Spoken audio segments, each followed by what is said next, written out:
We'll do it live. Okay. No. We'll do it live. Fuck it. Do it live. I'll write it and we'll do it live. Okay, we're going to try this again. Hi, thank you for finding me. This is Bradford, the full-time driver. Going to try and do the most simple Gimp trading paints tutorial I can possibly do, because most people make them very, very complicated. So, without any further ado, because most people make them very, very, very long, let's get straight into it. Okay, so you want to paint a car in your paint shop, say for example the mini stock. Okay, fantastic. First thing you're going to need is trading paints. Now you're going to have to get the downloader, the trading paints downloader. I don't even know where to get it anymore because it's been so long since I've had to do it. Very simple to find the downloader. Okay, now you've already got the downloader, trading paints is up and running. You've got Gimp downloaded, Gimp is ready to go. You just don't know what to do from there. So I'm going to show you. So you want to paint a car, you're going to need the painting template for it. For example, we're going to do that mini stock, so we're going to go here and we're going to hit the mini stock. It's going to download. Just like that. I'm going to open this file. It's going to bring up another window. You can't see it. I'm just going to double click to open it. Okay. Now,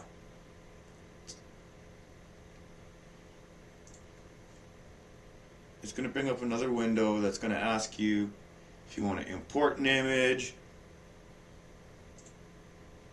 I'm having trouble showing you here. I'll try and bring it up. It's going to bring up another window.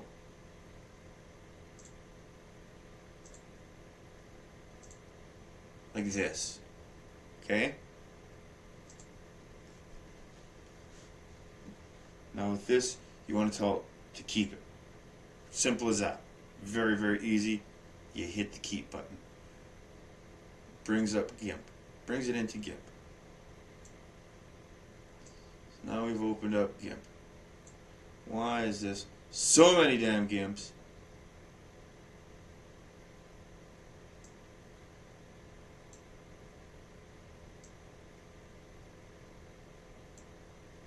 There. Okay. This is the template that it opens up in Gimp. Once you download it, hit the convert, open it up. This is the template. In order to do anything here, you're going to have to use this paintable area down here in the bottom corner. Click the little plus sign, just like that. It brings up all this. You have to go to the base paint and click on the base paint before you can do anything on this image. It's just the way it is. So I've already got a whole bunch of textures, I guess, that I want to be putting on this car. I'm going to make this car look like it came straight out of the junkyard, like it was made out of complete scrap and shit. So here we go.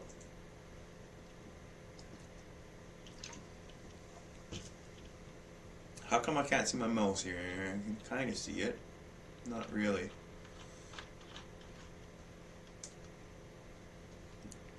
Let me see here if I can get... Capture the cursor. Yeah. Okay. No, you're just going to have to kind of guess where the cursor is. You can see where I'm moving it around to, so you'll have to guess, I guess. Okay, so anyway, you have to click on this base paint down at the bottom corner in order for you to be able to paint on this. I've already downloaded a whole bunch of textures that I want to use. I'm just going to start slapping these on all over the car, but first I'm going to show you a few other little things. So over here is your color palette.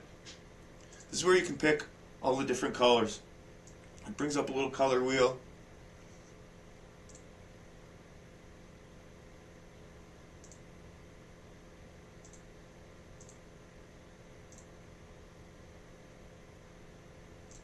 brings up the color wheel.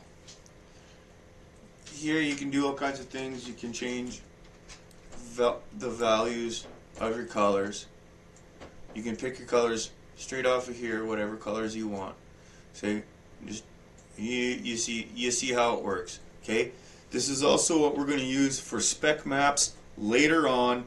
We'll get into that later. That's how to make things look metallic. It sounds complicated. It's not that bad. Okay, so for example, we're just going to paint this car. We're going to paint it that color. I can take this little thing here and I can start painting with a bucket fill. I want the bucket fill work now. Jesus. Okay, well whatever. The bucket fill's not working. So we'll go to paintbrush instead. With paintbrush, you can choose what brushes you want over here in this corner. I'll move this out of the way. Over here you can choose all these different brushes. They do different things. For example, this one is a very big, hard-edged one. You see, very soft ones. This one makes smoky clouds. And then there's also, on the other side,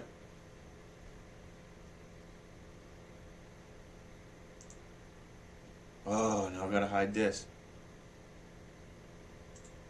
Okay, over here. On the other side, over here, oh, there's your size, your opacity, hardness and force. It's pretty well all you're going to use.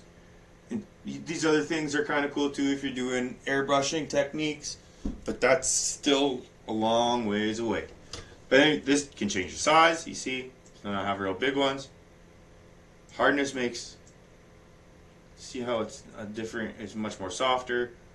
Force makes it even less. Just barely putting anything out. Just barely anything.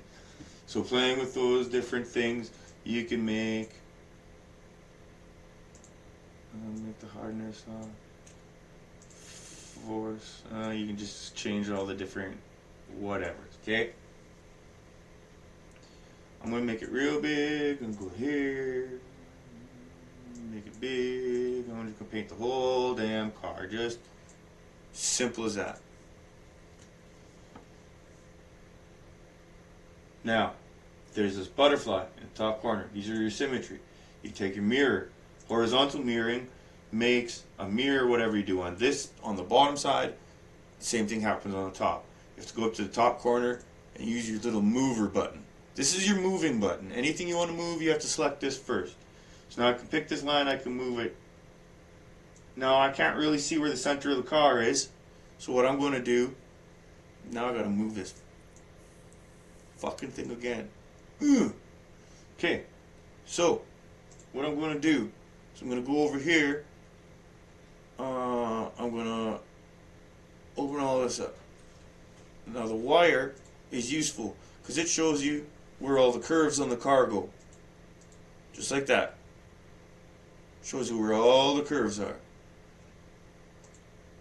The number blocks shows you where the numbers go. Sponsor blocks show you where the sponsors go. Car mandatory shows you all the mandatory things that have to be on the car.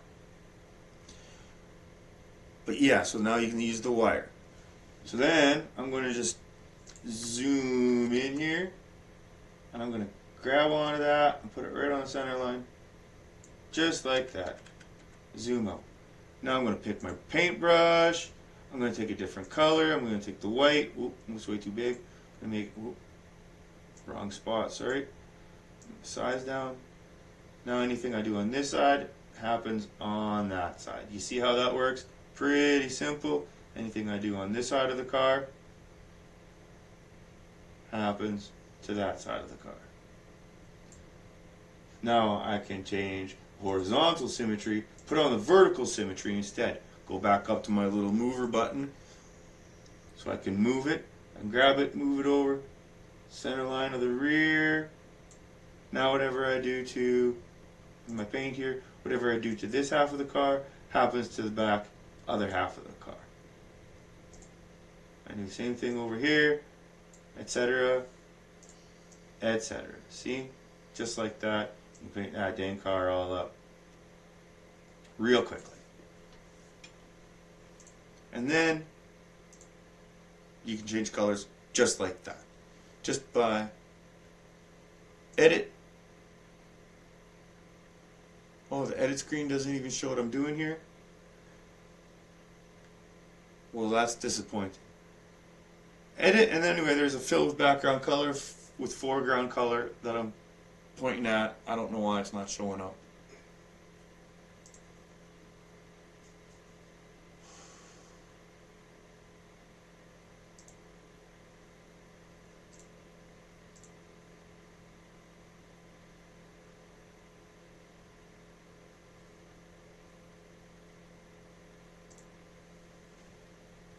Edit. See, it shows up for my screen, it doesn't show up for yours. Well, that sucks. Well, there's a fill with foreground color right about here on my screen that you guys can't see. It stretches all the way across. Oh, that's disappointing that you can't see that. But anyway, so let's try something different then. So let's go ahead and I'm going to grab, let's see. I'm going to grab a piece of rusty metal. Oh, that's a good piece of rusty metal right there. I'm going to grab that one. I'm going to drag it over here, and I'm just going to drop it on that car. Now I can take this piece and I can move it all over. Hang on a tick. Sorry, I'm on the wrong car. I can grab this piece, I can drop it on my car. There. And you can move it around. Now if you accidentally grab the wireframe instead, or something in the background, you move it, just push Control Z, and it undoes the last mistake you made. So I'm just going to turn that wire back off, grab this rusty panel, move it here.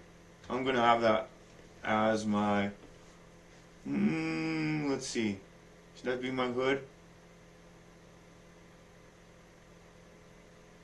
No, I'm going to use that for my front quarter panels here.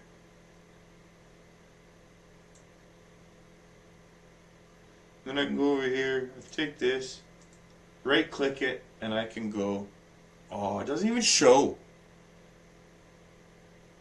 Well, that's disappointing. I can't even show you what I'm doing.